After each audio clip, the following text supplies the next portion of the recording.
Trent Blackwood's instincts never failed him.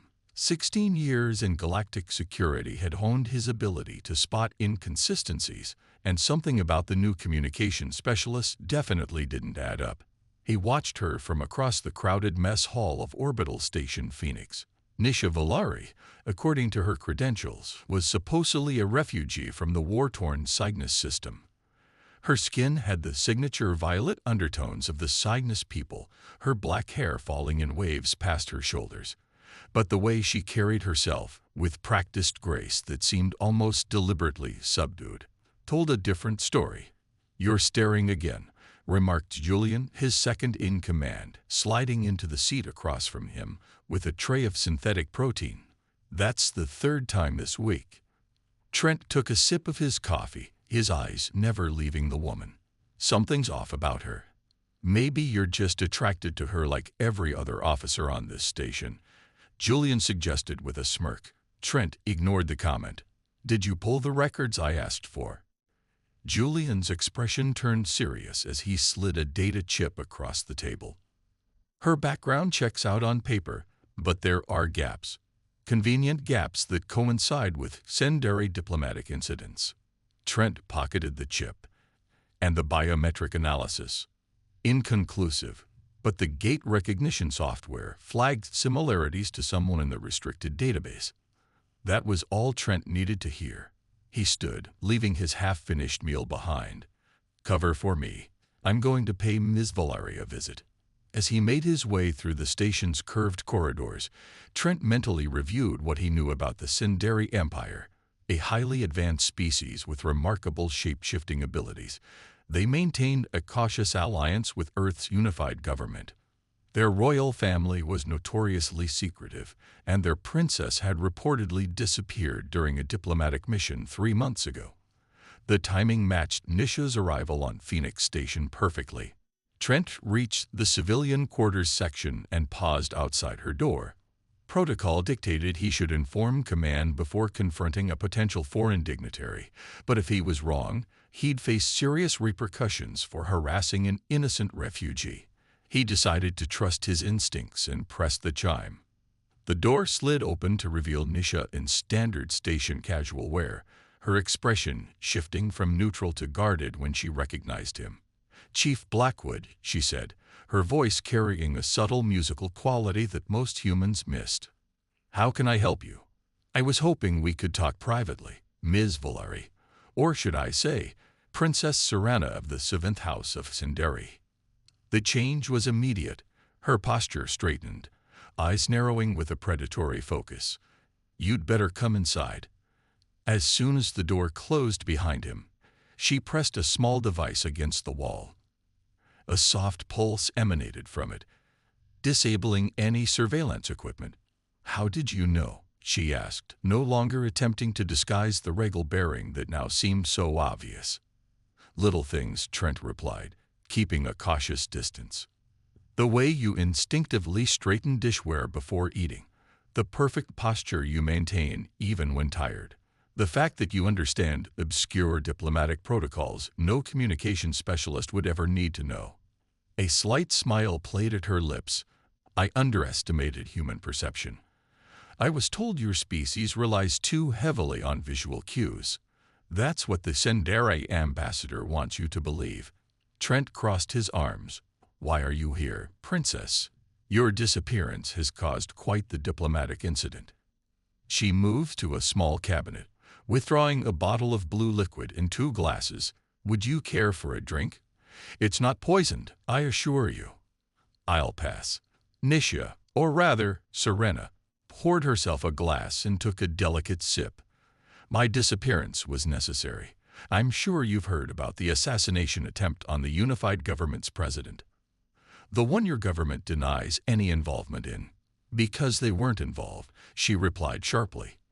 "At least, not the official government, but certain factions within our empire have grown, dissatisfied with peace." Trent studied her face, looking for signs of deception. Senderi were notorious for their ability to manipulate their appearance, but their eyes always remained the same, deep violet with specks of silver that seemed to shimmer in the light. You expect me to believe you flooded your own world and infiltrated a high-security human station because you're concerned about peace. She set down her glass with deliberate precision. I fled because I discovered evidence that members of my own royal court were plotting to assassinate not only your president, but also my father, the emperor. I needed sanctuary and time to gather evidence before they realized what I knew. And you chose Phoenix Station because it houses the unified government's primary communications hub for this sector. From here, I can monitor transmissions between the conspirators. Trent's mind raced. If she was telling the truth, this was bigger than a simple case of identity fraud. This was potentially the first step toward interspecies war. Why didn't you request asylum through proper channels? Her laugh was bitter. And risk alerting the conspirators. The moment I made an official request, I would sign my death warrant. She moved closer to him, close enough that he could smell the faint exotic scent that seemed to emanate from her skin, like night-blooming flowers and something else uniquely alien. So now, Security Chief Blackwood, you have a decision to make. Will you expose me and potentially trigger a war, or will you help me prevent one?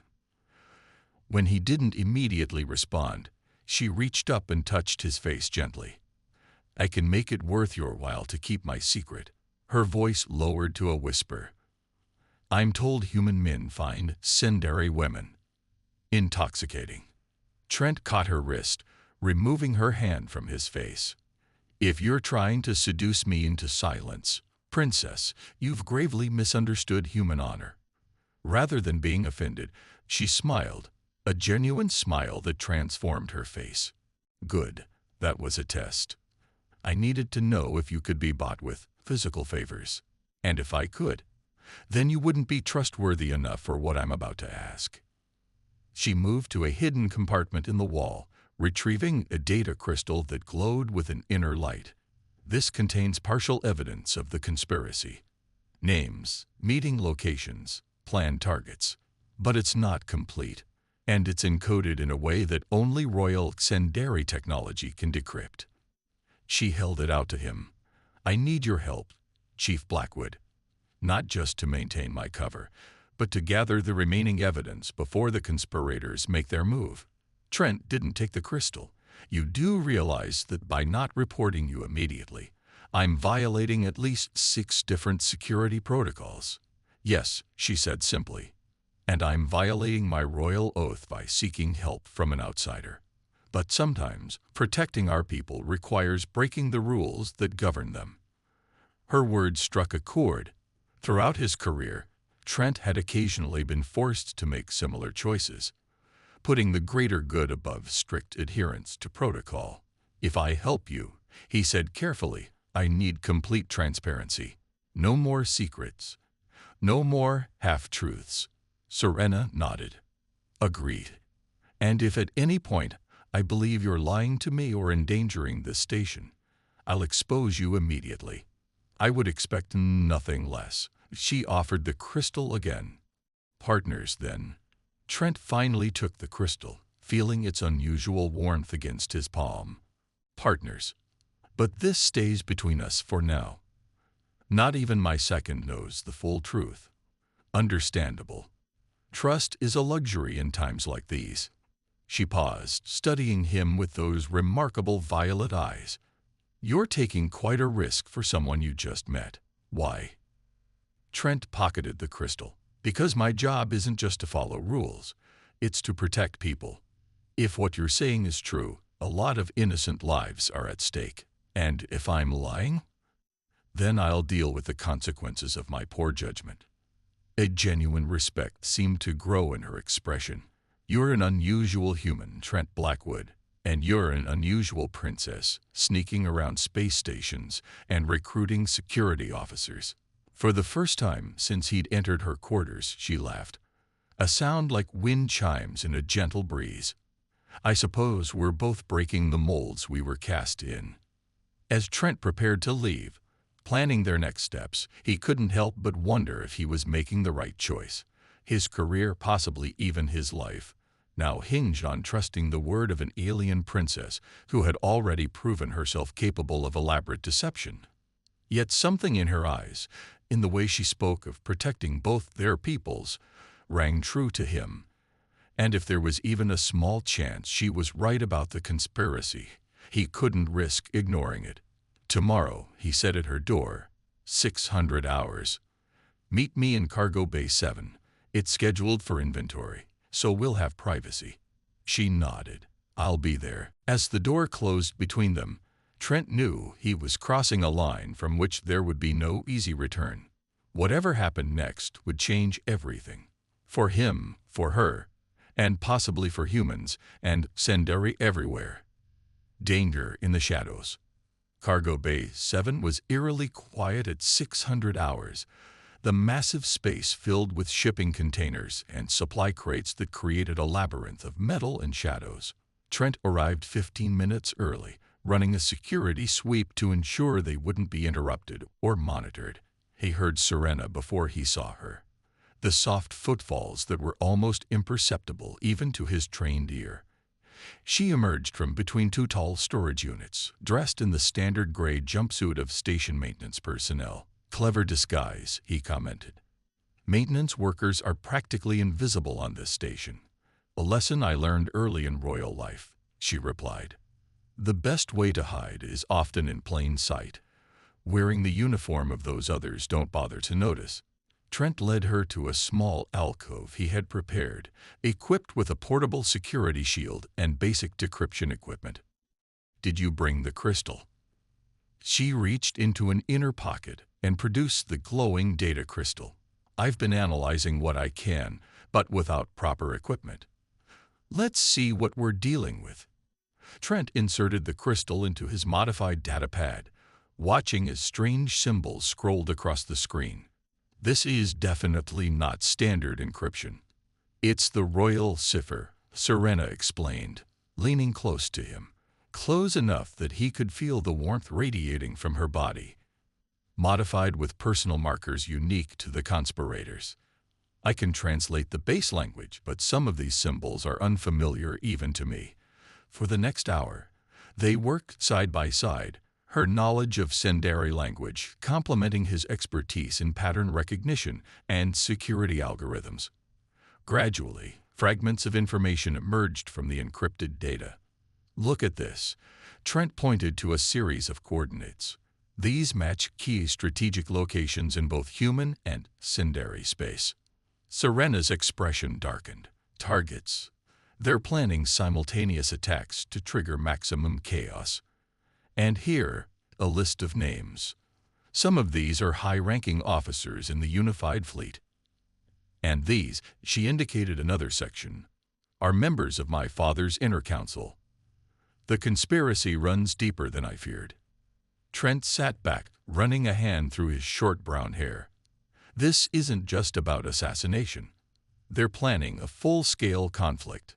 War would benefit certain factions on both sides," Sorenna said grimly. "The military-industrial complex of your species, the territory expansion purists of mine. But there's something missing."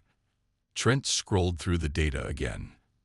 "We have locations, names, but no timeline. No indication of when they plan to strike. That's what I still need to uncover." Sorenna's violet eyes locked with his. "And why I need continued access to the communications hub." Trent considered their options. "Your current clearance level is too low to access the secure channels we need to monitor. Can you upgrade it?" "Not without raising red flags." He thought for a moment. "But I could assign you to work directly with me on a special security project. That would give you the necessary access without requiring formal clearance changes. Won't people question why you've selected a communications specialist for security work?" Trent smiled slightly.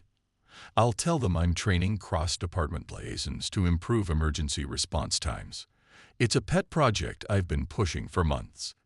"Clever," she acknowledged with an appreciative nod. As they continued working, translating more of the encrypted data, Trent found himself increasingly aware of her presence. The graceful precision of her movements, the intelligence behind her eyes, the subtle shifts in her expression as she concentrated. Despite himself, he was becoming fascinated by her. "Tell me something," he said during a brief break. "Why risk everything like this? You had to know the danger you were putting yourself in." Sorenna was quiet for a moment, her fingers tracing patterns on the edge of the datapad. "My mother was a diplomat before she married my father. She believed passionately in peace between our peoples." A sadness crossed her face. "She died during the border conflict 20 years ago, killed by extremists who opposed her work." "I'm sorry," Trent said quietly. "I was young, but I remember her telling me that bridges between worlds are built by individuals brave enough to cross the divide first." She looked up at him, vulnerability showing through her regal composure. "I couldn't stand by and watch everything she worked for be destroyed by those who profit from hatred and fear." Something shifted between them in that moment, a connection deeper than their temporary alliance, a recognition of shared values despite their different worlds. The moment was shattered by the sudden blaring of the station's security alarm. Trent's communicator buzzed immediately. It was Julian. "Chief, we've got a situation. 2 unidentified individuals breached the North Quadrant airlock. They're armed and moving toward the civilian quarters." Trent exchanged a look with Sorenna. Description: humanoid, but definitely not human. Security footage shows some kind of adaptive camouflage tech. "They're good, nearly invisible to our standard sensors." "Sendari Royal Guards," Sorenna whispered, her face pale. "They've found me." Trent made a quick decision. "Julian, lock down sections 12 through 15. Full security protocol. I'll approach from the South Junction." "Copy that. Should I alert command?" "Negative. This could be a false alarm. Let's verify first. I don't want to cause station-wide panic." He ended the call and turned to Sorenna. "We need to move. Now." "They'll kill both of us if they find us together," she said, already gathering the equipment. "You should distance yourself from me." "Not happening." Trent checked his sidearm. "We're partners, remember. Besides, if what we found on that crystal is accurate, those assassins are just the tip of the iceberg." They moved swiftly through the cargo bay, taking a maintenance shaft to avoid the main corridors. Trent's mind raced, calculating options and escape routes. "My quarters aren't safe," Sorenna said as they climbed a narrow ladder. "That's the first place they'll look. I know somewhere better." Trent led her through a series of rarely used service passages until they reached an unmarked door. He pressed his palm against the security scanner, and the door slid open to reveal a small, sparsely furnished room. "Emergency security outpost," he explained as they entered. "Off the main grid, shielded from standard scans. Only the chief and second-in-command know about it." Sorenna looked around. "Julian knows about this place." "Yes, but he won't look for us here unless absolutely necessary. He'll assume I'm tracking the intruders." She sat on the edge of the narrow cot, suddenly looking exhausted. "How did they find me? I was so careful." "Someone might have recognized you, or—" Trent hesitated. "Or there's another leak. Someone on the station could be working with the conspirators." The implication hung heavy in the air between them. "We can't trust anyone," she said quietly. "Maybe not. But we still need help." Trent began accessing the outpost's secure terminal. "If we're going to expose this conspiracy, we need more than just fragments of encrypted data." "What are you doing?" "Sending a heavily encrypted message to an old friend in fleet intelligence. No names, no specifics, just a request for information on unusual Sendari diplomatic activity in the past month." Sorenna moved to stand beside him, watching as he worked. "Your career, your life. You're risking everything to help me." "Why?" Trent paused, considering his answer. "Because I believe you're telling the truth. And because sometimes doing the right thing means breaking the rules." Their eyes met, and for a moment, the tension between them shifted from danger to something else entirely. something neither of them had anticipated when this began. Sorenna reached out, her fingers lightly touching his arm. In my culture, there is a concept called hfysci-fi, souls who recognize each other across the void. It's rare, even among our own kind. And between species? Trent asked, suddenly aware of how close they were standing. Unknown, she whispered. Unprecedented. The air between them seemed charged with possibility, but before either could act, the terminal chimed with an incoming message. Trent reluctantly turned his attention to the screen. It's from my contact. They've sent coordinates. Wait. His expression grew serious as he scanned the information. There's going to be a secret meeting tomorrow. Representatives from both sides of the conspiracy, gathering on a private vessel just beyond the station's patrol route. This is it, Sorenna said, her royal bearing returning fully. If we can get evidence of this meeting, actual recordings of them discussing their plans, we could expose the entire plot. Getting to that ship won't be easy. We'd need authorization to leave the station, a vessel that won't be tracked, and a plan for when everything goes wrong, she added with grim pragmatism. Trent turned to face her fully. This goes beyond keeping your secret now. If we pursue this, we're actively inserting ourselves into an interstellar conspiracy.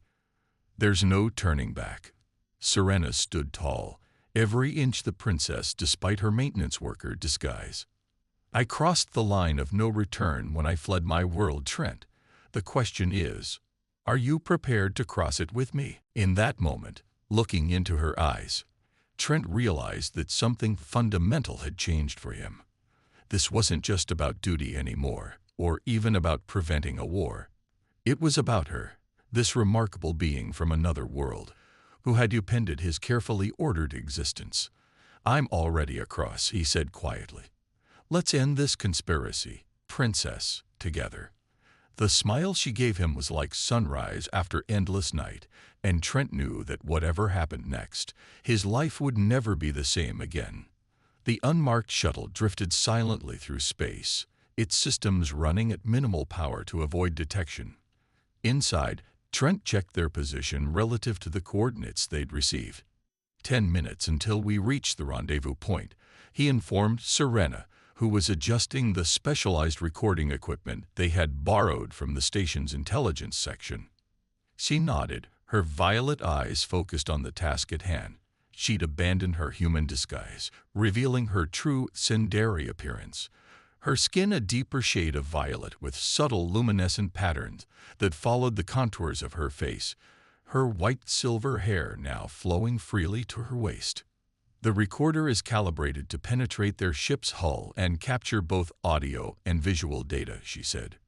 But we'll need to get within 50 meters without being detected. Leave that to me.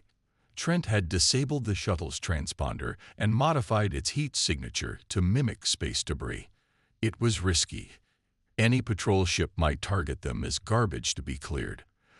But it was their best chance of getting close enough to gather evidence without alerting the conspirators.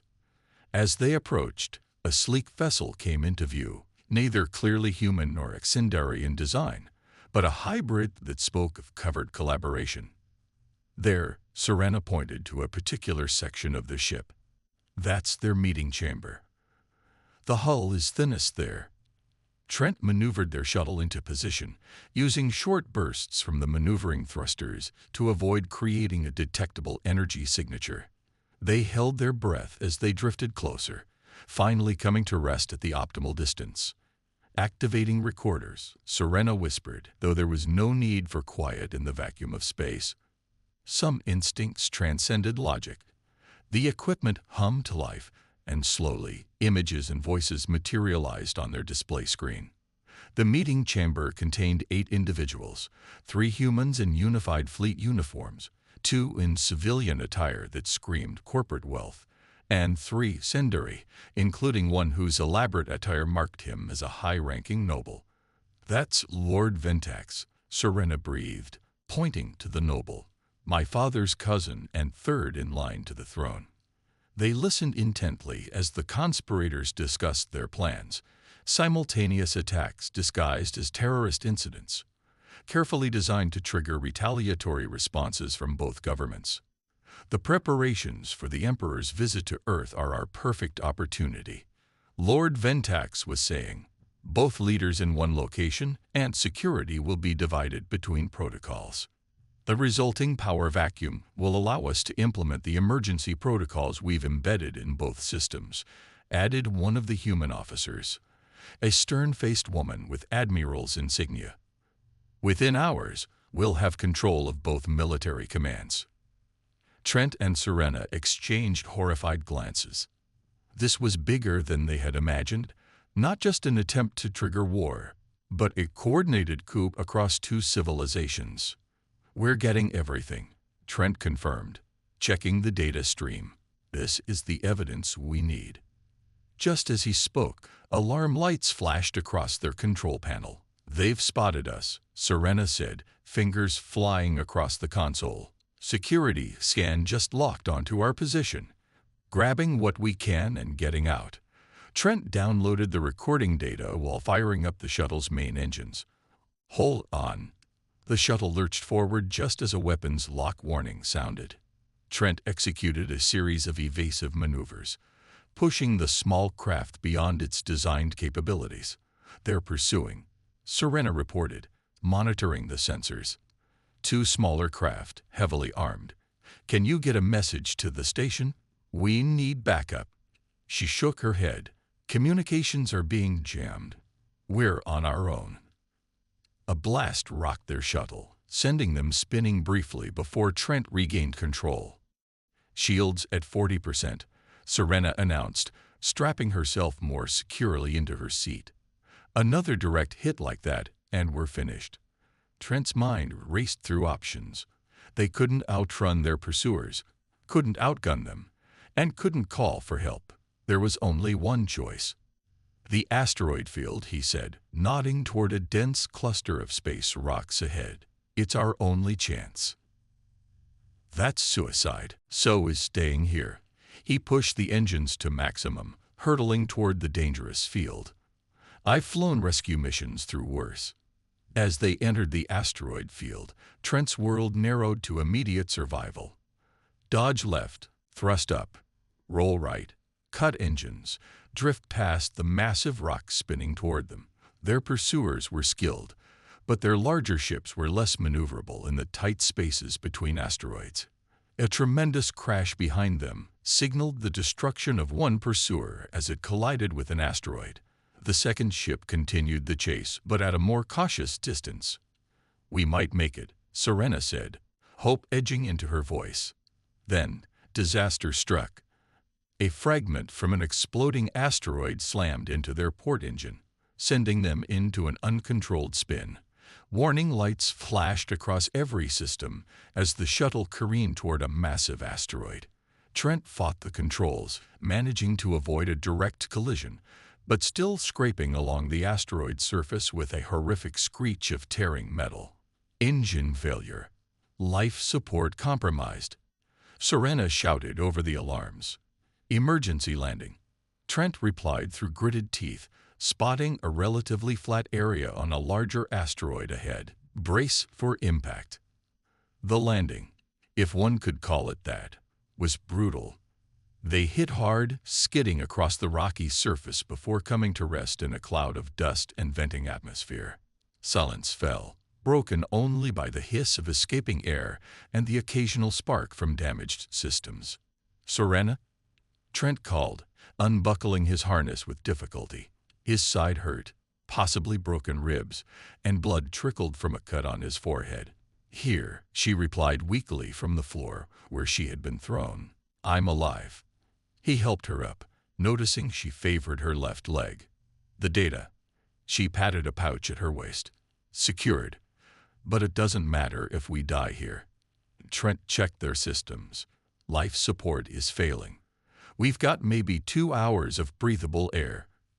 Communications are down. And our pursuer? A scan of their limited sensors revealed the second ship circling nearby, apparently hesitant to land on the unstable surface. Still out there. Probably waiting for reinforcements. Sorenna limped to the damaged console, attempting to rear out power. "If I can get even a short-range distress signal working." "The station's too far," Trent said, joining her. "And anyone else who responds might be working with the conspirators." Despite the grim situation, she flashed him a determined smile. "Then we make our last stand here, Security Chief Blackwood. At least we got the evidence. Perhaps someone will find it eventually." Their eyes met, and in that moment, facing death together, all pretenses fell away. "Sorenna," Trent said softly, reaching out to touch her face. "I need to tell you." "I know," she interrupted, leaning into his touch. "I feel it too." Vashali. He pulled her closer, their foreheads touching. "Bad timing, huh?" "The worst," she agreed with a sad laugh. Their lips met in a kiss that defied the boundaries between their worlds, tender yet urgent, an acknowledgement of what might have been in another life, another time. The moment was interrupted by a sudden ping from the console. "Incoming transmission," Sorenna said, pulling away reluctantly. They exchanged wary glances before Trent accepted the communication. To their shock, Julian's face appeared on the cracked display. "Chief, thank the stars. We've been searching everywhere for you." "Julian, how did you find us?" "That emergency tracker you always carry? It activated when your shuttle crashed. We've got a rescue vessel en route. ETA 15 minutes. Relief flooded through them, quickly replaced by caution. "Julian, listen carefully," Trent said. "No one can know you found us. There's a conspiracy involving high-ranking officials in both our governments." Julian's expression grew serious. "I know, Chief. Why do you think I came personally instead of sending a standard rescue team? Commander Briggs has been acting strange ever since those intruders breached the station." "Briggs is involved." Trent exchanged alarmed looks with Sorenna. "I can't confirm, but I don't trust anyone right now except you." Julian glanced off-screen. "Our approach vector should keep us hidden from that ship that's hunting you. Just hold tight." When the communication ended, Sorenna gripped Trent's hand. "Do we trust him?" "Julian's been my friend for 15 years. If we can't trust him, we can't trust anyone." True to his word, Julian arrived in a small, agile rescue vessel, docking with their damaged shuttle through an emergency airlock. The reunion was brief. Their pursuer had finally detected the new arrival and was moving to intercept. They transferred to Julian's vessel, which immediately detached and accelerated away from the asteroid field, taking a circuitous route back toward the station. "We need to get this evidence to the right people immediately," Trent explained, showing Julian the recording. "Both the unified government and the Senderi Emperor need to be warned." "The Emperor is already en route to Earth for the diplomatic summit," Julian informed them. "That's why security's been so tight lately. His visit was supposed to be secret until the last minute." "Then they're moving faster than we thought," Sorenna said urgently. "The attack will happen during the summit. We have less than 24 hours. Their return to the station was clandestine. Julian brought them in through a maintenance airlock, bypassing standard security protocols. They made their way to Trent's private quarters to plan their next move. "We need to transmit this evidence directly to both governments," Trent said. "But using the station's communication system would alert Briggs and anyone else involved in the conspiracy." "I might have a solution," Julian offered. "There's a direct emergency channel to fleet headquarters that bypasses station controls. It's meant for use if the station command structure is compromised." "Perfect," Sorenna agreed. "And I can use my royal codes to send a simultaneous message to my father's personal guard." As they prepared the transmissions, a sudden commotion outside the quarters drew their attention. The door burst open, and Commander Briggs entered, flanked by security officers. "Arrest them," he ordered coldly. "All 3 of them." Guards moved forward, weapons drawn. "It's over, Blackwood," Briggs said with smug satisfaction. "Did you really think we wouldn't track your return?" That emergency channel you were planning to use. It's been monitored for months. Julian stepped forward. Commander, with all due respect, you're making a mistake. The only mistake was trusting you, Lieutenant. Briggs sneered. You were supposed to eliminate them during the rescue, not bring them back. Trent and Sorenna exchanged shocked glances. Julian had been working with the conspirators all along. But then Julian smiled. A dangerous, predatory smile that Trent had never seen before. You're right about one thing, Commander. I did make a mistake. In one fluid motion, Julian drew his weapon and fired, not at Trent and Sorenna, but at Briggs. The commander collapsed with a stunned expression. The other guards hesitated, confused by the sudden turn of events. Lower your weapons, Julian commanded. By authority of Fleet Intelligence. He pulled out an identification chip that Trent instantly recognized as belonging to the elite undercover division of Fleet Security. Lieutenant Julian Reeve died 6 months ago, he explained as the confused guards lowered their weapons. I was assigned to replace him and investigate suspected treason at the highest levels of the station. You're a spy? Trent asked incredulously. Deep cover operative, Julian, or whoever he was, corrected. We've been tracking this conspiracy for over a year, but we needed concrete evidence, which you too have helpfully provided. Within hours, the evidence was transmitted to both governments. The summit was postponed. The conspirators arrested in coordinated raids across both human and Sendari territories. 3 days later, Trent found himself in a secure conference room aboard the station, face to face with both human and Sendari officials, including Sorenna's father, Emperor Velas himself. Your actions have prevented not only assassination, but potentially an interspecies war, the unified government representative acknowledged formally. Both our peoples owe you a debt of gratitude. The Emperor, a towering figure with the same violet eyes as his daughter, studied Trent thoughtfully. I understand you protected my daughter at great personal risk. Security Chief Blackwood. I did what anyone would do, Your Majesty, Trent replied respectfully. No, Sorenna interjected, stepping forward in her full royal regalia. He did what only someone of true courage and honor would do.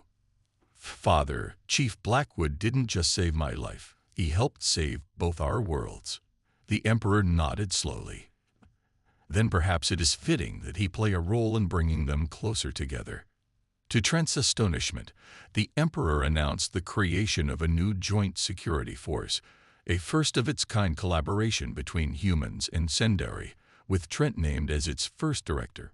And to ensure proper diplomatic liaison, the Emperor continued with the hint of a knowing smile. Princess Sorenna will serve as the Sendari ambassador to this new initiative. Later, alone in a quiet observation deck overlooking the stars, Trent and Sorenna finally had a moment to themselves. So Trent said, taking her hand in his. Ambassador. Director, she replied with a smile, her fingers intertwining with his.